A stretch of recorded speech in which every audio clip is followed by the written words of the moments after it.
A paz do Senhor. Hoje nós vamos estar estudando o terceiro capítulo de 2 Pedro. Então vamos estar orando para estar começando o nosso ensinamento. Amém? Senhor, nosso Deus, nosso Pai, te agradecemos por tudo que o Senhor faz em nossas vidas. Somos gratos pela tua providência, gratos pela vida que nós temos. Que o Senhor possa estar nos ensinando através deste capítulo, através da tua palavra. Que essa palavra venha ser vida em nosso ser, que nos possa acrescentar mais e mais o teu conhecimento, a tua sabedoria. Deus, nós te louvamos por este momento e desde já somos gratos por isso. Em nome do teu Filho Jesus Cristo. Amém. Uma palavra que se resume a este capítulo seria parousia, ou seja, o advento de Cristo, o segundo advento de Cristo, a segunda vinda de Jesus Cristo para o juízo final. Então, nós vamos estar estudando sobre a vinda de Jesus neste último capítulo, ao qual Pedro escreve sobre isso. Porque naquele tempo o fato das heresias e o fato da falsa doutrina ter se multiplicado na igreja, no meio da igreja, onde havia os gnósticos que pregavam coisas totalmente contrárias à própria palavra de Deus, eles também pregavam que Jesus Cristo demorava a vir e que ele não viria. E Pedro começa a escrever para combater isso e mostrar que Jesus Cristo viria, sim, e também mostrar que o tempo de Deus é diferente dos nossos. Então vamos estar estudando isso. Neste capítulo, Pedro destaca a negação da realidade da segunda vinda de Cristo. Mostra que a falta de fé na segunda vinda levava o homem a uma vida de corrupção moral. Ele via este acontecimento como algo bem próximo e denunciava aqueles que negavam este evento. Pedro escreve para estar lembrando uma vida santa e verdadeira que era digna do Evangelho, para que as pessoas viessem estar vivendo deste modo, vivendo uma vida santa, a qual era digna do Evangelho, das boas novas de Jesus Cristo. O motivo de viver essa vida reta era porque a segunda vinda de Cristo estava próxima de acontecer. Os profetas, os apóstolos já tinham exigido o mesmo padrão de vida aos leitores daquela carta, com o intuito de que se encontrasse prontos para o dia da segunda vinda de Jesus. Parece querer dizer evidências de que todo o ensino sobre o juízo está intrinsecamente ligado à questão da volta de Cristo. Os julgamentos ocorriam com o intuito de deixar pronto para que aquele dia, que na sua visão ocorria ainda enquanto ele estivesse vivo. Então vamos para a Bíblia agora estudar versículo por versículo, amém? No capítulo 3 de 2 Pedro, versículo 1: Amados, escrevo-vos agora esta segunda carta, em ambas as quais desperto com exortação vosso ânimo sincero, para que vós lembreis da palavra que antes foram ditas pelos santos profetas, e mandamento do Senhor e Salvador, mediante os vossos apóstolos. Aqui nesses dois primeiros versículos ele traz a questão de que ele era a segunda carta que ele havia escrito para a igreja é essa que ficava na região da Ásia Menor, e que estava passando por momentos de dificuldades na questão doutrinária interna, ao qual havia introduzido heresias lá. Ele traz acerca das pessoas lembrarem da parousia, ou seja, a vinda de Jesus e o grande julgamento, ao qual as pessoas viessem viver em santidade, um viver reto e digno diante do Evangelho do Senhor. Versículo 3. Sabendo primeiro isto, que nos últimos dias virão escarnecedores, andando segundo as suas próprias concupiscências, e dizendo: onde está a promessa da sua vinda?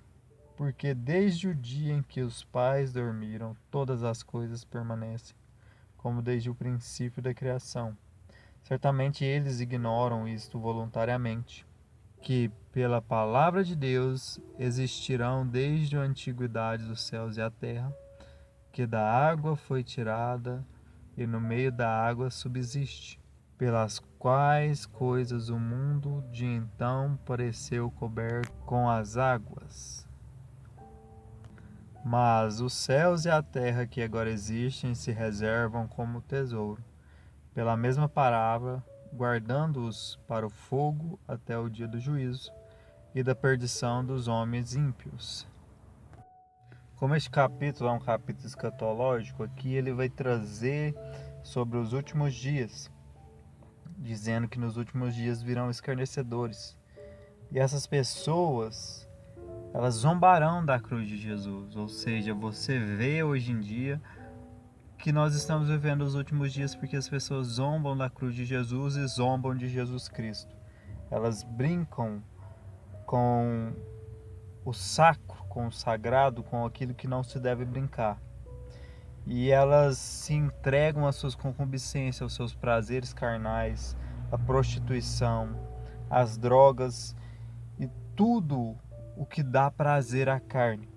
E são essas pessoas, Pedro fala aqui no versículo 3, são essas pessoas que zombam e que falam que Jesus Cristo, Deus de quando os nossos pais morreram, Deus de quando os pais da igreja morreram, eles não viram Jesus voltar, não viram a segunda vinda de Jesus. É necessário ressaltar que a vinda de Jesus que se refere não é acerca do arrebatamento, mas é acerca da vinda dele, que ele vai vir para julgar as nações e para livrar o povo de Israel. É a sua segunda vinda que ele virá. E essas pessoas, assim como antigamente, como na época de Noé, elas zombavam, elas zombam e ignoram a palavra de Deus, o evangelho de Deus. Mas a palavra se cumpre, como está escrito em Isaías capítulo 40, versículo 8: caem-se as folhas e seca-se as ervas, mas a minha palavra não passará, ela permanece para sempre. É a palavra de Deus que permanece e ela se cumpre em tudo. Ela sempre vai se cumprir, independente se as pessoas estão vivas ou não. Independente do tempo que passa, a palavra de Deus vai se cumprir. E ele mostra que os céus e a terra ainda não passaram e agora e ainda existem, porque elas estão reservados por causa da mesma palavra que diz que Jesus Cristo vai voltar, e estão guardadas para o fogo do dia do juízo da perdição dos homens, dos ímpios e também dos anjos, o qual é citado sobre o grande julgamento do trono branco em Apocalipse capítulo 20, versículo 11 ao 15. Vamos para o versículo 8. Mas, ó amados, não ignoreis uma coisa: para o Senhor é como 1000 anos, e 1000 anos como um dia. O Senhor não retarda a sua promessa, ainda que alguns a tenham por tardio, mas a longanimidade para conosco, não querendo que alguns se percam, senão que todos venham se arrepender.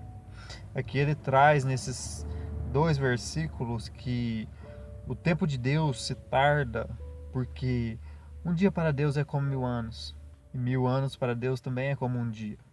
O tempo de Deus é diferente porque Ele criou o tempo, Ele criou tudo. Deus não se limita à existência ao tempo, mas o tempo e a existência é limitado por Deus. Então que você entenda que o nosso tempo não é comparado à questão do tempo de Deus. Se você pegar a eternidade e calcular, você nunca vai chegar ao número, porque ela é a eternidade. E se você pegar a eternidade e diminuir milhões de anos, você também não chegará a número nenhum, porque ela é eternidade. E Deus é de eternidade em eternidade. então não dá para se calcular uma eternidade. Isso mostra que o tempo é diferente para ele, porque não existe tempo nele, mas ele criou o tempo. Próximos versículos vai demonstrar que, versículo 9, mostra que ele tarda isso para que os ímpios venham se arrepender. Deus, ele é longânimo para conosco, ou seja, ele é bondoso e ele tenta fazer com que o tempo vá mais à frente para que a humanidade venha se arrepender dos seus pecados e crer no seu Filho Jesus Cristo e que ele voltará. Versículo 10: Mas o dia do Senhor virá como um ladrão de noite, no qual os céus passarão com grande estrondo e os elementos ardentes serão desfeitos, e a terra e todas as obras que nela há serão queimadas. Posto que todas essas coisas hão de perecer, que pessoas vos convém ser essas santas conversações e piedade, aguardando e apresentando-vos para a vinda do dia de Deus, no qual os céus em fogo serão desfeitos, e os elementos ardendo em chamas se fundirão. Mas nós, segundo a sua promessa, aguardamos novos céus e nova terra, em que habita a justiça. O versículo 10 nos diz respeito ao fim do milênio, que nos diz que ele virá como ladrão. Este versículo 10 ele fala sobre a questão da vinda do Senhor, que ele virá como ladrão. Pode se interpretar de dois tipos de maneira. Segundo a vinda do Senhor, que ele virá para livrar Israel e salvar a Israel, o povo escolhido, juntamente com a igreja. Pode-se entender também como o final do milênio, ao qual o Senhor virá e trará o grande julgamento a todos aqueles que não buscaram o Senhor, a todos aqueles que viveram a vida de qualquer maneira, que viveram a vida ao vontade. E nos dias que passarão os céus e terras e haverá um grande estrondo, e os elementos ardendo serão desfeitos. Ou seja, aqui traz uma referência que se entende que toda os elementos, os céus e a terra serão destruídos e Deus fará um novo céu e uma nova terra. E as pessoas que viveram em santidade, que viveram nesse tempo temporário em carne, viverão um estilo de vida sempre o qual o Senhor criou eles para viver. Diz respeito a uma visão ao qual as pessoas vão viver de modo santo, separado e de modo piedoso. O versículo 2 nos vai dizer: aguardando e apresentando-vos para a vinda do dia de Deus, no qual os céus e o fogo serão desfeitos, e os elementos ardendo em chamas se fundirão. Aqui nos traz a respeito sobre os cristãos estarem esperando, ou seja, o Maranata, hora vem, Senhor Jesus, estarem esperando a vinda do Senhor, aguardando e apresentando-vos, ou seja, apresentando que Ele volte logo, apresentando ambos um viver em santidade, esperando esta vinda do Senhor, esperando esse grande julgamento, esperando a conclusão dos planos de Deus. Mas nós, segundo a sua promessa, guardando os novos céus e novas terras, em que habita a justiça. Isso faz a referência e traz a questão do Apocalipse 21, capítulo 21 até o capítulo 22, que é quando Deus faz um novo céu e uma nova terra. E traz que nós aguardamos, nós que somos cristãos em Cristo Jesus, aguardamos ansiosamente a vinda do nosso Senhor Jesus Cristo, o qual nos redimiu e nos galardoará, irá nos dar o galardão, ou seja, aquilo que nos foi prometido, aquilo que nos foi falado para aqueles que renunciaram o seu eu, tomaram a sua cruz e seguiram a Jesus Cristo. Que ele traz as demonstrações finais do versículo 14 ao 18. Pelo que, amados, estando em esperança dessas coisas, procurai com diligência que dele sejais achados imaculados e irrepreensíveis em paz. Esse versículo fala sobre que nós devemos estar sempre esperando a vinda do Senhor e sempre diligente, ou seja, sempre você está buscando ser irrepreensível, uma pessoa íntegra e moral diante do Senhor, buscando sempre ser uma pessoa pacificadora, estando em paz com todos. Versículo 15: e tendo por salvação a longanimidade de nosso Senhor. Que você venha ter a salvação na sua vida, sabendo que todo este tempo, toda essa demora, ou seja, essa longanimidade do Senhor, por ele ser longânimo, é para que você venha endireitar a sua vida e viver um viver santo perante o Senhor Jesus Cristo, para que na sua vinda você não venha ser como uma das virgens loucas ao qual o Senhor fechou a porta e ela não entrou. E ele disse a ela que não as conhecia. Versículo 15, parte 2. Como também o nosso amado irmão Paulo vos escreveu segundo a sabedoria que lhes foi dada, falando disso como em todas as suas epístolas, entre as quais há pontos difíceis de entender, que os indoutos e inconstantes torcem como também as outras escrituras para a perdição de si mesmo.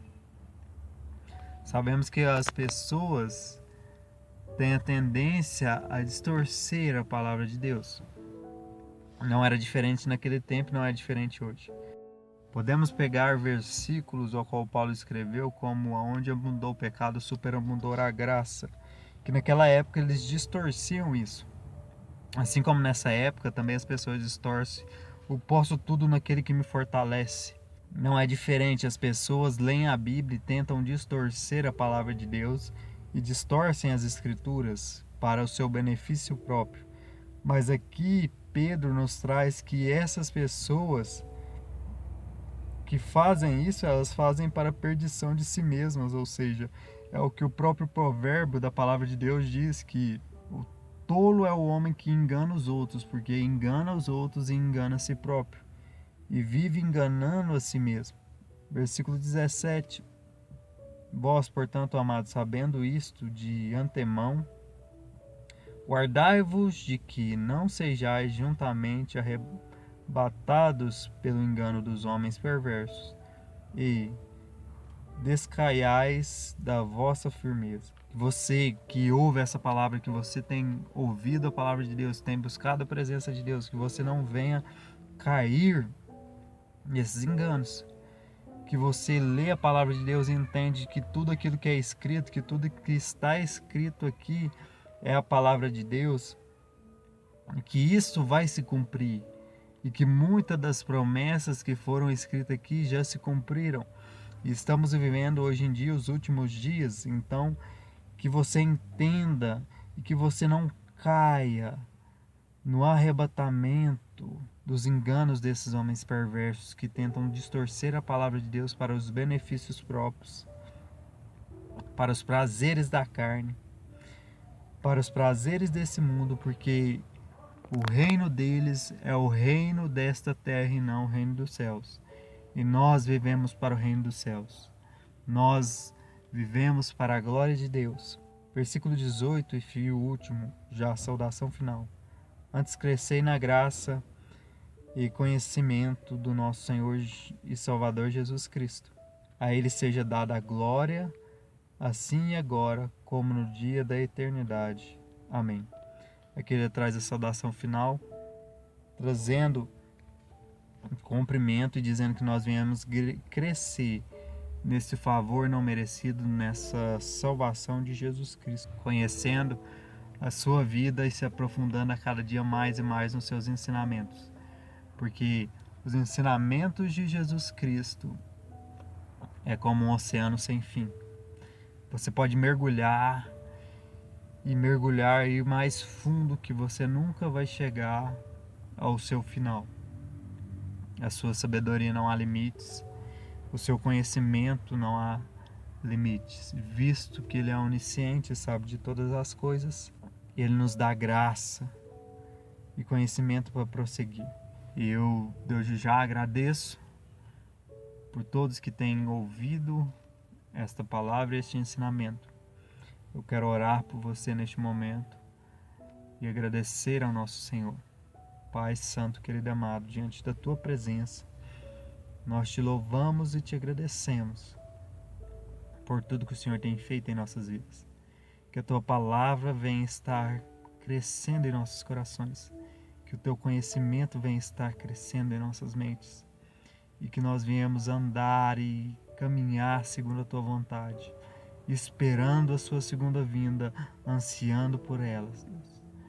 Eu louvo ao Senhor e clamo, Maranata, ora vem, Senhor Jesus, que o Senhor possa vir buscar a Tua igreja, buscar a Tua noiva, buscar aqueles ao qual o Senhor morreu por eles. Deus, eu Te louvo, que o Teu nome seja glorificado todo sempre, que toda honra e toda glória seja dada a Ti, Tu que és todo poderoso e maravilhoso em nossas vidas. Em nome de Jesus, amém.